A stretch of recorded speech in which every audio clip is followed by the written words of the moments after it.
Hello, welcome to the 15-minute line drawing from memory, or a 15-minute memory, as I've started to call it.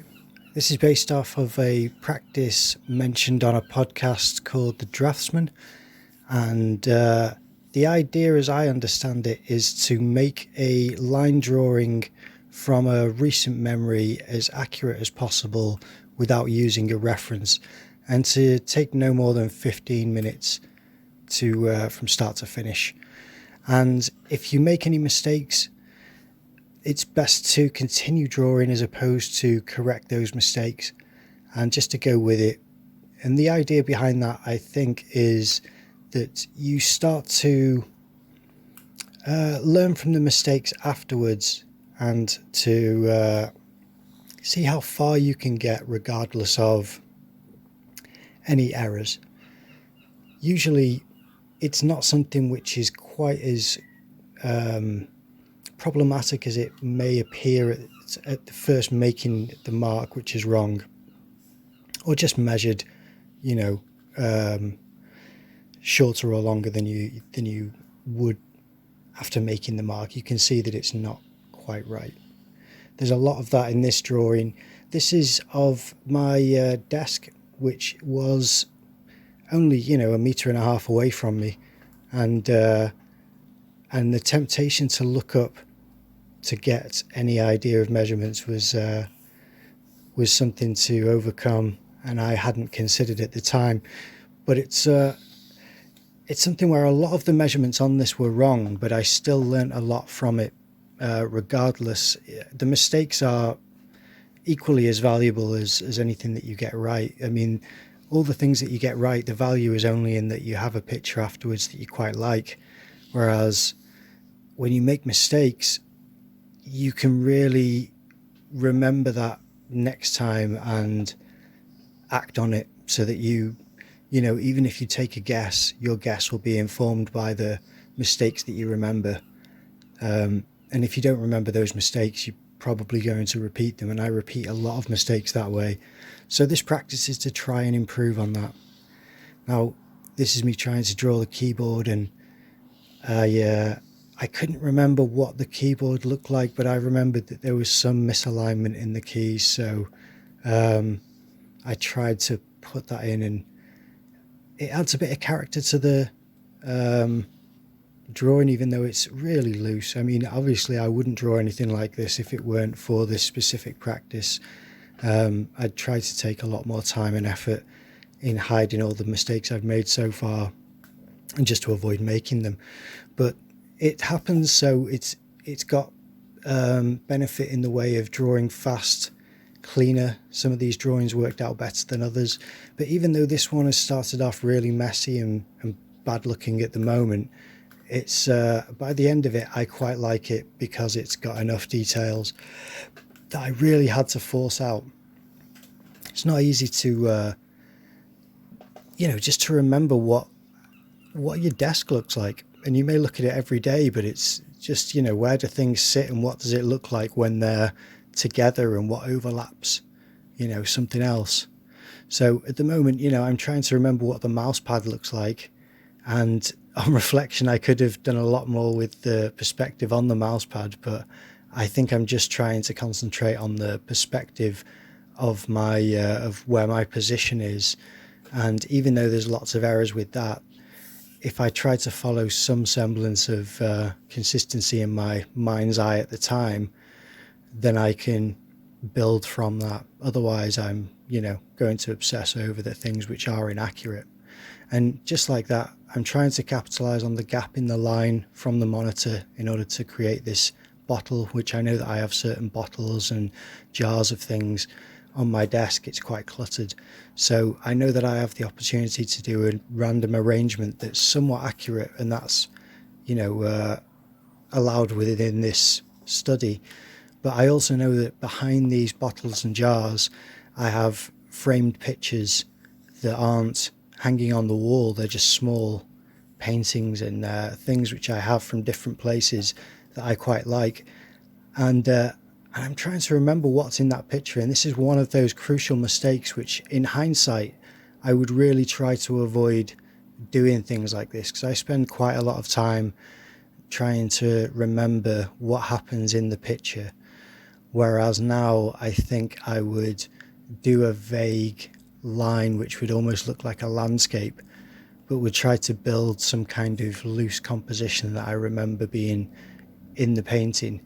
But what I'm actually doing here now is trying to render certain characteristics of the painting and certain subjects that are in the picture, which is unfortunate because I waste a lot of time on this, but that's one of those things that you really learn, so maybe it's not unfortunate. I don't know. That's one of the benefits, I suppose. That's part of the reason why I do it, is that in the future that'll be something I could avoid, is that wasted time. But the decision that I make next time may be wrong as well. I don't know. So all of this is trying to get bits of detail of fabric and, again, the same thing that I should be doing just on the whole canvas I'm doing in this tiny little square.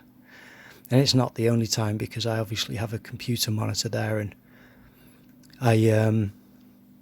the idea of doing my desk is that the memory is of what I'm watching quite often is the same show.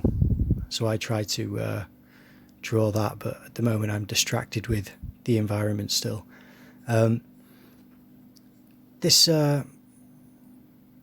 composition isn't really, it's not really considered either. There'd be a lot of differences that I could make just with where I would place things in the picture, still as a line drawing, so there's no shadow necessarily, and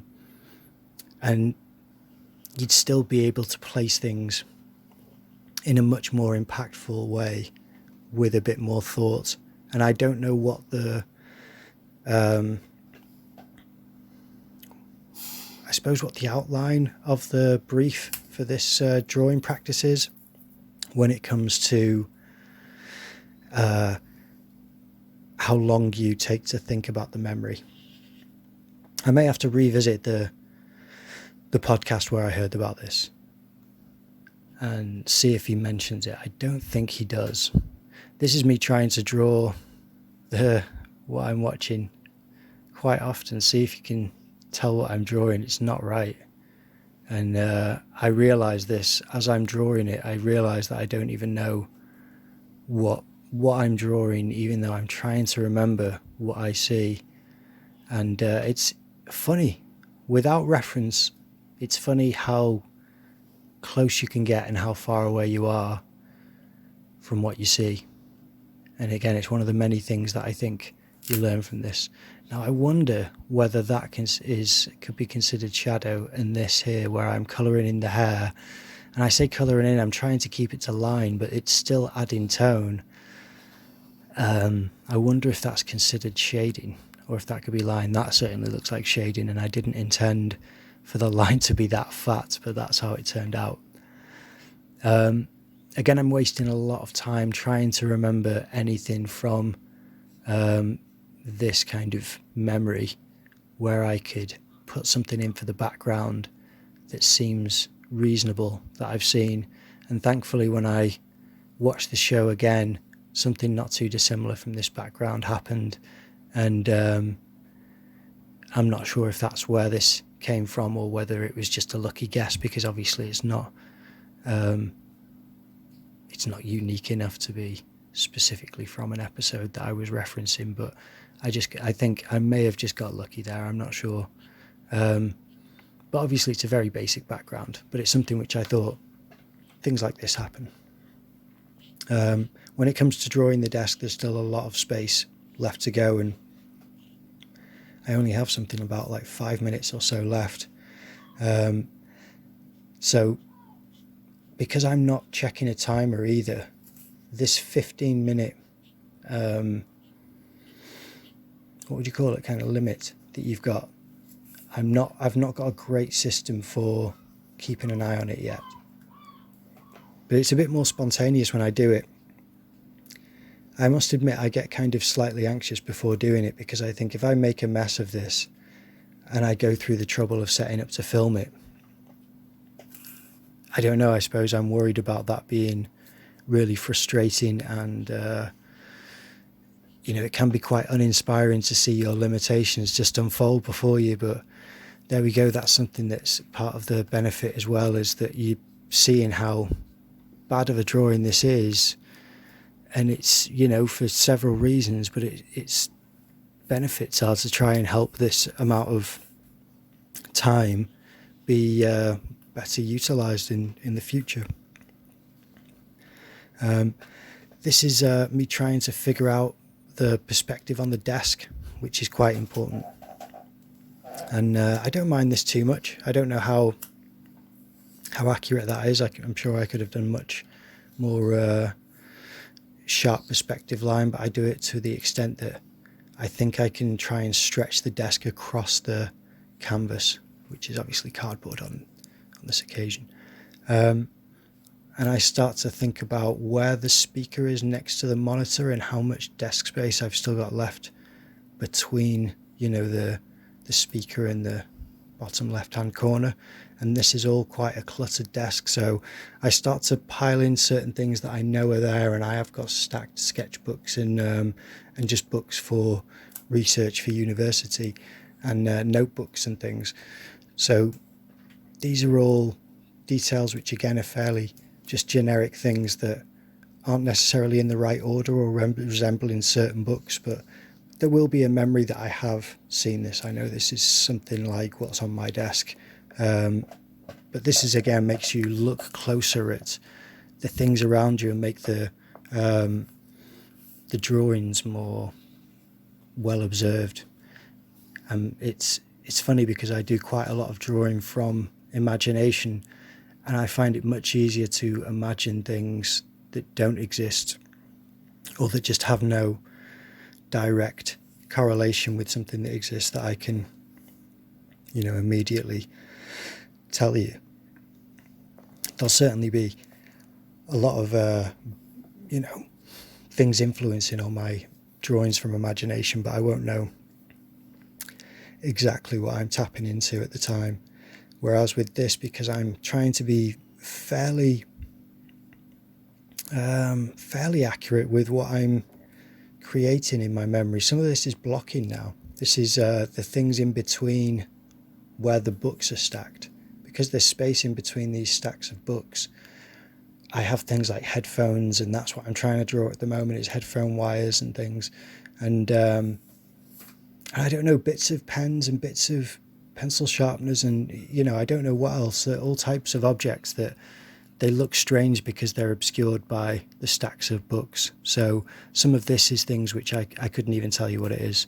It's a shape where I think I've seen things that I don't recognize until I move the books out of the way and say, oh, I forgot that I had one of those. And I can't tell you what one of those objects is. I've no idea at the moment, but I know that's happened. So I'm now thinking I've blocked a bit of the desk out. I can try to put in that line around the back here to make some sense of the space and the depth. I think it's believable to the extent that if the books are stacked quite high, which I can imagine that there's several stories still below where you can see them disappear, then that means that that desk line could make sense as far as all the books end within that space. And I'm trying to draw now a hanging jacket, which I have next to my curtains, which it all becomes quite difficult for me to visualize the perspective in the angles, because if I'm looking at my desk from this angle, which is not really accurate of how I see my desk, it's a weird space to try and say, okay, this happens. So if that's my curtains behind the jacket, then there's the window ledge behind the curtain and beneath the curtain, and then next to that is sort of a shelving area, but it's not one line, it's several lines that make this because it's a frame. So I'm trying to represent with line just that, and then I run out of time. So that's it. I hope you enjoyed the video. I learned a lot by doing this drawing, and if you did, then please watch another video and try this out for yourself. It really has got a lot of benefits. You can see it there on the wall among all of the others. And I may even do more of these. But yeah.